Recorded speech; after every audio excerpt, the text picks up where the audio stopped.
अब कैरो के अंदर कैरो 2016 के अंदर सर कौन कौन से मैटर्स लिखी गई है जिसके बारे में ऑडिटर्स को रिपोर्ट करना पड़ेगा अगर कुछ भी ठीक नहीं लगता है तो। अबाउट 16 के आसपास पॉइंट है ना।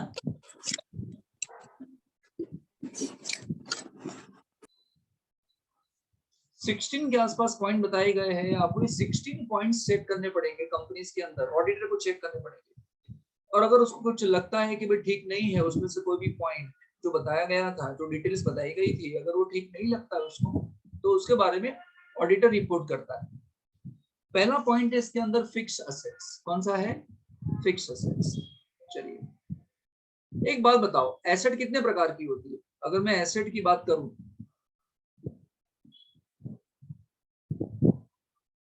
तो एसेट्स को मैं दो में क्लासिफाई कर सकता हूं। एक तो real asset and non real assets. Non real assets का मतलब क्या? Fictitious asset.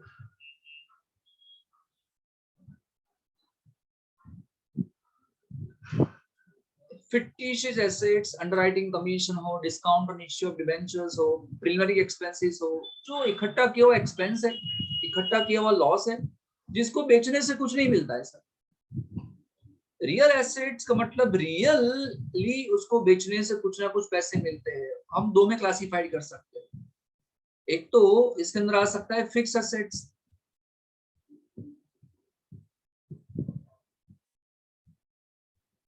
एंड दूसरा हम कह सकते हैं इन्वेस्टमेंट एंड करंट एसेट्स। अभी बात चल रही है फिक्स एसेट्स। फिक्स एसेट्स में दो आते हैं सर। एक तो आता है tangible and intangible.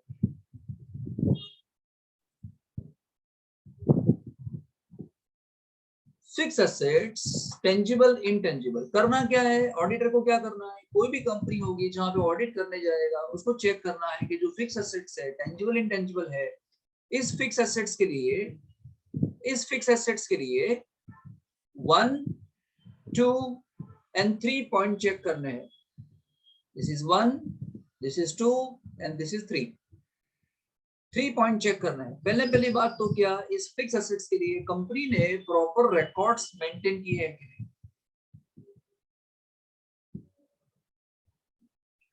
Proper records maintain किए हैं कि नहीं, ये चेक करना पड़ेगा। सर प्रॉपर रिकॉर्ड्स का मतलब क्या? अरे रिकॉर्ड्स मेंटेन किए हैं कि नहीं, ये क्या रजिस्टर मेंटेन किया है? रिकॉर्ड्स का मतलब कंपनी के पास जितने भी फिक्स एसेट्स है उसके लिए कंपनी ने रजिस्टर मेंटेन किया है कि नहीं। और इस रजिस्टर के अंदर फिक्स एसेट्स को जब भी आपने परचेस किया होगा तो कैसे परचेस किया? कैश पे, क्रेडिट पे? उसकी कॉस्ट प्राइस प्रॉपर तरीके से डिराइव की है कि नहीं? क्या फिक्स एसेट्स को आपने बेचा, डिस्पोज किया, बेचा?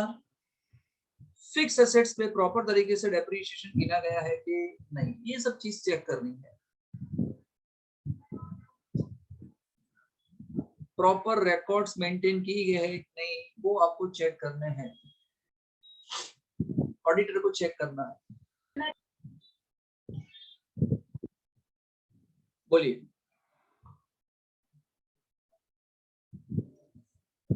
फिर ये तो हो गया proper records with full particulars, है ना। पर्टिकुलर्स मतलब क्या? Particulars of purchase, cost, depreciation, sale, disposal, है ना, इन सब के लिए। दूसरी बात, फिजिकल वेरिफिकेशन करना पड़ेगा। दूसरी बात क्या चेक करना पड़ेगा? क्या इन एसेट को फिजिकली वेरीफाइड किया गया है कि नहीं? क्या इन फिक्स एसेट्स का फिजिकल वेरिफिकेशन किया है कि नहीं, ये भी आपको चेक करना है।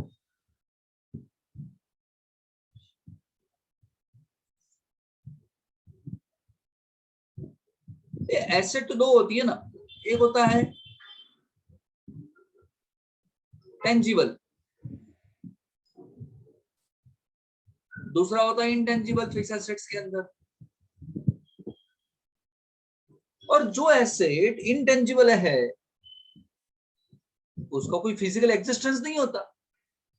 जो एसेट्स इंटेंजिबल ही है, जो दिखती ही नहीं है, उसको फिजिकली कैसे वेरीफाई करोगे? तो फिर क्या करना पड़ेगा, इंटेंजिबल एसेट्स के अंदर आपको सिर्फ चेक करने उसके डॉक्यूमेंट्स कि भैया आपकी जो भी इंटेंजिबल एसेट्स थी, अगर आपने परचेज की है तो उसके डॉक्यूमेंट कहां पे है। टेंजिबल एसेट्स होगी land, building, plant, machine, furniture, fixers, तो उसको आपको प्रॉपरली फिजिकली वेरीफाई करना है at least once in 3 years, at least once in 3 years। 3 साल में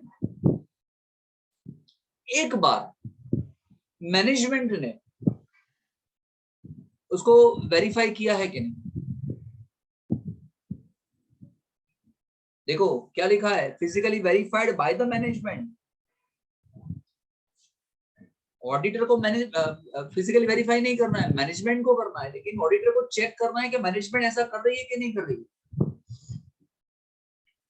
weather company is maintaining proper records, auditor को ये चेक करना है कंपनी प्रॉपर रिकॉर्ड्स मेंटेन कर रही है कि नहीं। ऑडिटर को ये चेक करना है कि कंपनी फिजिकली एसेट को वेरीफाई कर रही है कि नहीं, ऑडिटर को नहीं चेक करना है। और अगर ऑडिटर चेक करेगा भी तो 100% आइटम चेक नहीं करने वाले, ऑडिटर क्या करेगा, स्पेसिफिक टेस्ट चेक कर सकता है। एंड लास्ट में क्या चेक करना है, टाइटल डीड्स।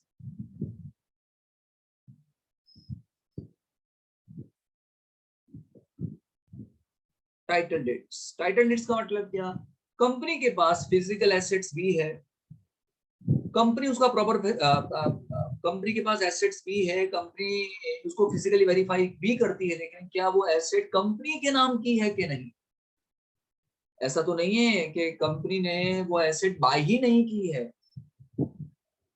कंपनी ने वो एसेट को बाय ही नहीं किया था, परचेज ही नहीं किया था, है ना, और दिखा के रखा हुआ है। तो चेक करना पड़ेगा कि ये जो टाइटल डीड्स है, मतलब ये ownership of fix assets company का ही है कि नहीं, ये आपको चेक करना पड़ेगा।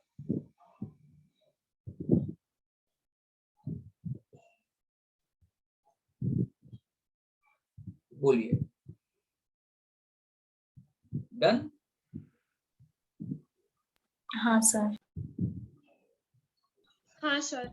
इसके अंदर और एक चीज है, फिक्स एसेट्स के अंदर ही है, ये क्या लिखा हुआ है कि फिजिकल वेरिफिकेशन फिक्स एसेट्स का, जो मैंने आपको समझा दिया, फिक्स एसेट्स का फिजिकल वेरिफिकेशन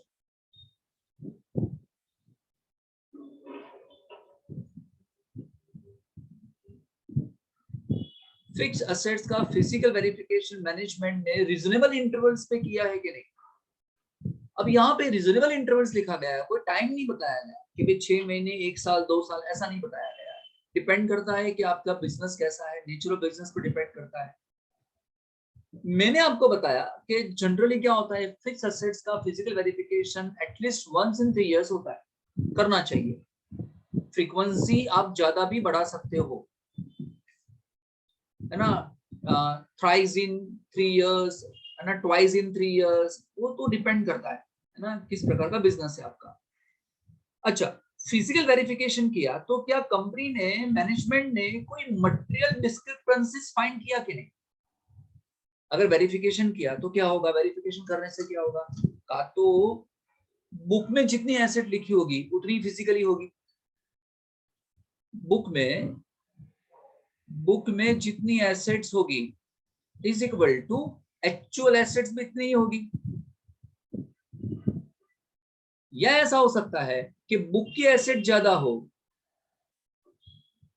और एक्चुअल एसेट्स कम हो, आपने बुक में ज्यादा दिखाई है लेकिन एक्चुअली तो है ही नहीं। है ना, कोई भी डिफरेंस खड़ा हो सकता है। अगर कोई डिफरेंस खड़ा हो, डिस्क्रिपेंसीज खड़े होते हैं तो क्या, तो क्या, तो क्या खड़े होते हैं, यस, डिस्क्रिपेंसीज खड़े हुए, यस, तो क्या, whether they have been properly dealt with by the management or not। अगर ऐसा कोई डिफरेंस खड़ा हुआ था तो मैनेजमेंट ने उसको प्रॉपर तरीके से डील किया है कि नहीं बुक्स ऑफ अकाउंट्स के अंदर। ऑडिटर को ये सब चेक करनी है। अगर कोई डिफरेंस खड़ा हुआ था तो मैनेजमेंट ने उसको बुक्स ऑफ अकाउंट में प्रॉपर तरीके से दिखाया है कि नहीं। और अगर नहीं, डिफरेंसेस नहीं खड़ा हुआ था, नो, तो एक काम करो, आप मैनेजमेंट से क्या ले लो, WR ले लो। क्या ले लो, WR का मतलब क्या, मैनेजमेंट से मांग लो कि भाई आप मुझे WR दे दो। आप ऐसा कहते हो ना कि कोई डिफरेंसेस नहीं है, कोई डिस्क्रिपेंसीज नहीं हुए हैं, तो मुझको रिटर्न रिप्रेजेंटेशन दे दो, ऐसा लिख के दे दो कि कोई डिफरेंस नहीं था, खत्म।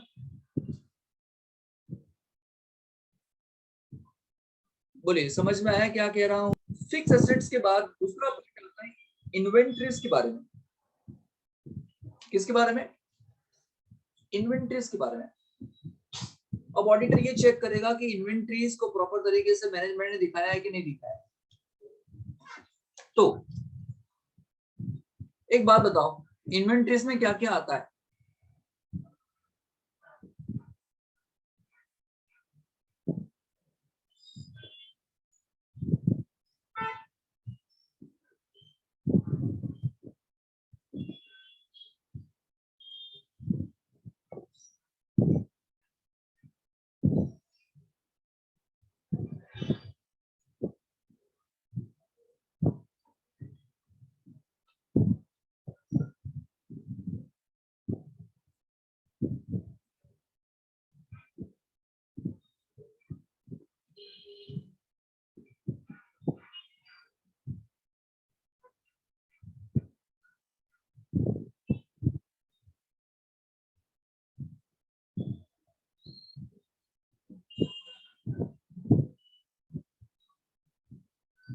ये है इन्वेंटरी की डेफिनेशन। इन्वेंटरी के अंदर इतना इतना आ सकता है।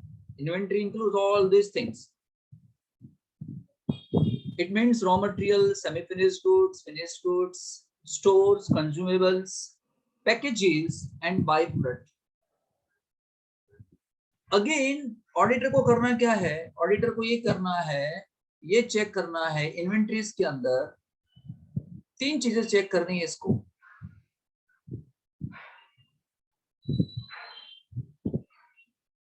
बेसिकली दो ही चीजें हैं। पहली बात तो इसके लिए प्रॉपर रिकॉर्ड्स मेंटेन किए कि नहीं मैनेजमेंट ने, एंड दूसरा क्या उसका भी फिजिकल वेरिफिकेशन हो रहा है कि नहीं।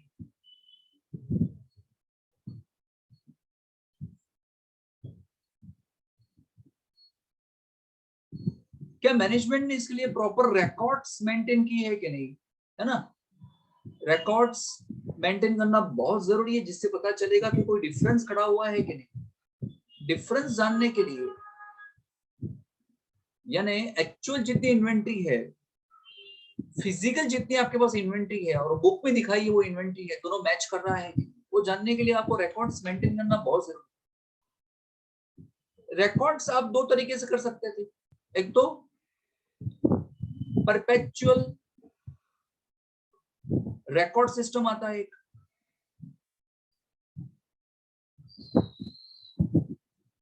एंड दूसरा पीरियोडिक इन्वेंट्री कीपिंग सिस्टम। तेरे नॉलेज के लिए है कि इन्वेंट्री में रिकॉर्ड्स कैसे मेंटेन करते हैं। दो तरीके हैं, एक तो परपेचुअल रिकॉर्ड सिस्टम एंड दूसरा पीरियोडिक इन्वेंट्री कीपिंग सिस्टम। पता है इसमें क्या दिखाते हैं, इसमें क्या दिखाते हैं पता है, कि आपने कब परचेस किया था इन्वेंट्री को, आपने उसको सेल कब किया या इश्यू कब किया, और बैलेंस कितना है। परचेस कितना किया, सेल कितना किया, इश्यू कितना किया, बैलेंस कितना। पता है इसमें क्या दिखाता है? इसमें दिखाते हैं कि आपने इन्वेंट्री को परचेस कितना किया,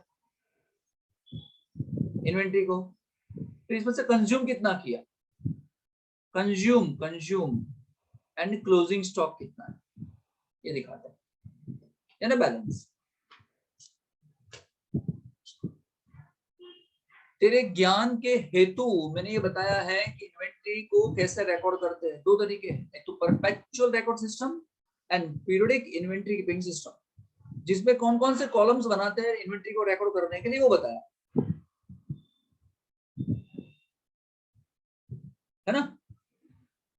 चलिए दूसरा, क्या इसी इन्वेंट्री को आप फिजिकली, मैनेजमेंट उसको प्रॉपर्ली वेरीफाई कर रहा है कि नहीं, फिजिकल वेरीफाई कर रहा है कि नहीं? क्योंकि होता क्या है कि रिकॉर्ड रखने वाला बंदा कोई और होता है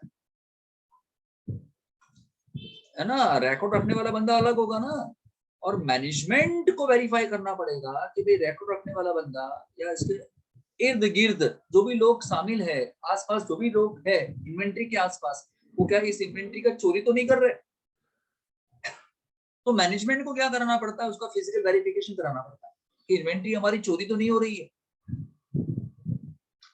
तो फिजिकल वेरिफिकेशन कराना पड़ेगा। तो इसमें दो चीज देखनी पड़ती है, इंटरवल। इंटरवल का मतलब क्या, वेरिफिकेशन कितने पीरियड में होना चाहिए, कितने कितने टाइम के अंदर फिजिकली वेरिफिकेशन होना चाहिए, 1 साल 2 साल कितना। जैसे फिक्स एसेट में था 3 साल, एटलीस्ट 1 इन 3 years। तो इन्वेंट्री में कितना होना चाहिए, वो डिपेंड करता है, इन्वेंट्री में डिपेंड करता है कि किस प्रकार की नेचर ऑफ इन्वेंट्री है।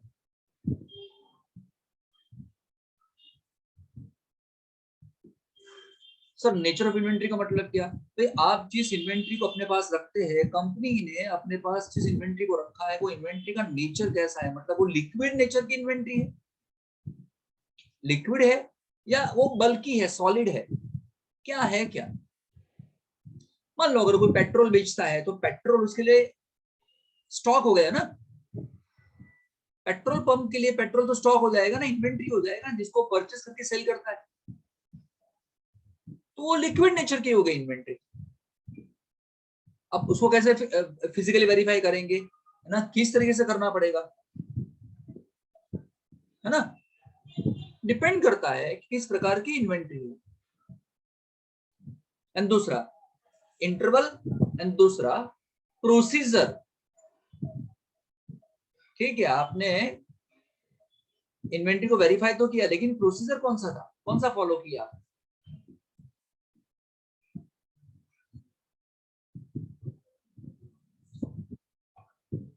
अगेन डिपेंड करता है कि नेचर ऑफ इन्वेंट्री क्या है ना।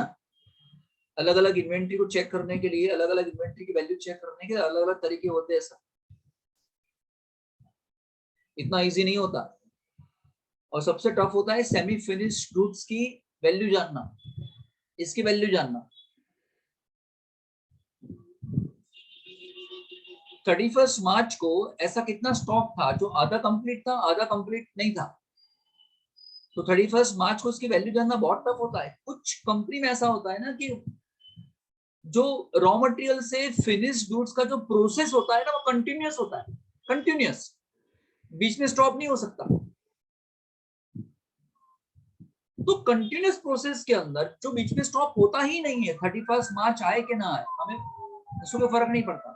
तो 31 मार्च को शाम को 6 बजे, शाम को है ना 12 बजे, रात के 12 बजे आपने जब कंपनी बंद की, जब भी कंपनी बंद की यार, तब इन्वेंट्री यानी सेमी फिनिश गुड्स की वैल्यू कितनी थी, वो जानना बहुत टफ है, क्योंकि प्रोसेस तो कंटिन्यूअस, उसको रोक नहीं सकते। समझ रहे हो ना मैं क्या कह रहा हूं।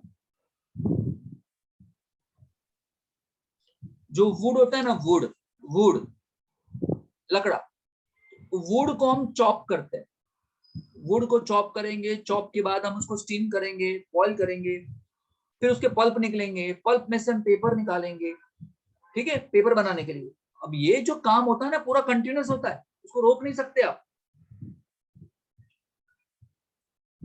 तो 31 मार्च को जब बैलेंस शीट बनती है तो आपको ये दिखाना है कि कितना वर्क इन प्रोग्रेस था, तो उसकी वैल्यू कैसे मेजर करोगे, it's tough, but any how हमको काम करना पड़ेगा, भले टफ है लेकिन आपको वो काम करना पड़ेगा।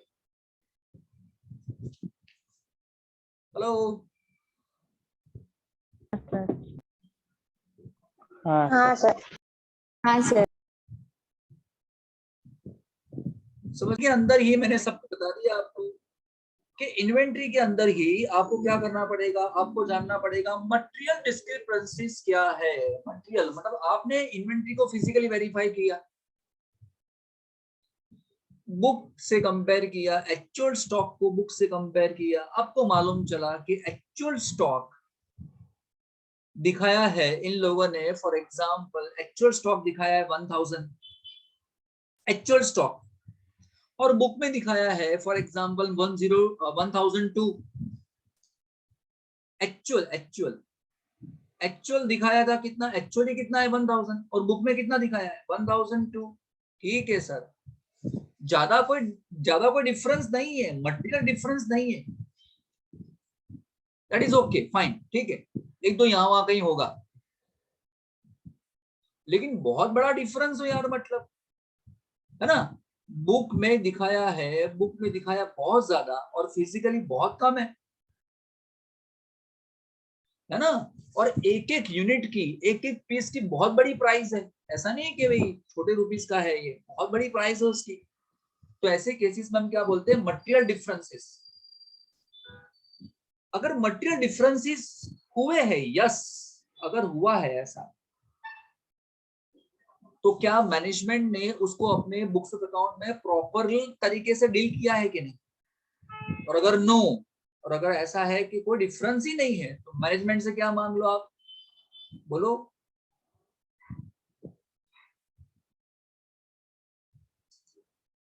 मैनेजमेंट से क्या मांग लोगे आप, रिटर्न